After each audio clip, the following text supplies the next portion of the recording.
Hello, I'm Steve Bustin of Get Your Voice Heard and welcome to my YouTube channel.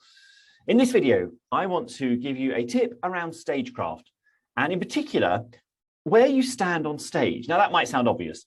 You're going to stand hopefully central towards the front, but I think you also need to work out where there are areas of light and dark on stage or in a room. And I'm aware for a lot of people, a presentation is actually on a flat floor at the front of a meeting room rather than on a stage or in an auditorium. So ideally, before you present, go into the room and work out where is the light, where is the dark, where are the shadows. Now, we've talked in previous videos about moving around stage, and I think it's absolutely fine as long as you move with purpose and then stand still to deliver rather than wandering as you're presenting.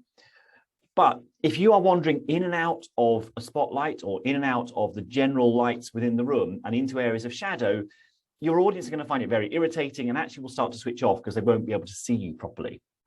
So understand where there are pools of light. Are there overhead lights? Are there lights coming at you? Understand where things may be casting shadow and make sure you stick to the light.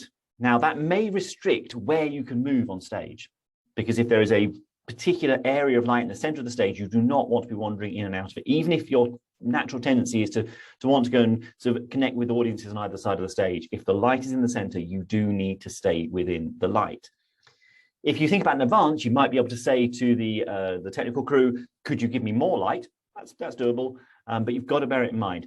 Also, if you are a speaker who likes to head into the audience during your speeches, and I've done that a few times, just warn the technical team so they can maybe put some light up in the house, in the auditorium. It just means that you're not suddenly plunged into darkness. The other thing to bear in mind is what's behind you. Think about, are there banners? Are there sponsors' logos on things? Are there props behind you?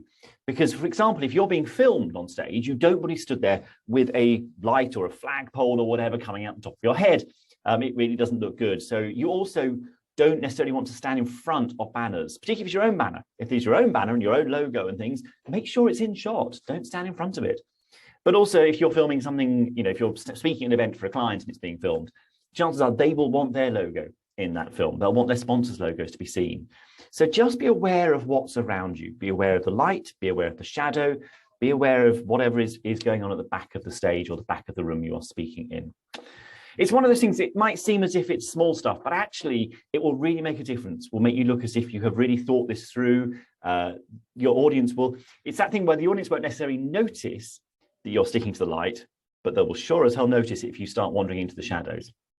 So bear that in mind. If you have come to this video via my YouTube channel, while you're here, do subscribe to my email newsletter, Fortnightly e-zine. You'll find the subscription link in the description below. If you came to this via my newsletter, while you're on my YouTube channel, please do subscribe and hit the bell button so that you get notified every time I post new content. Thanks for watching, and I'll see you next time.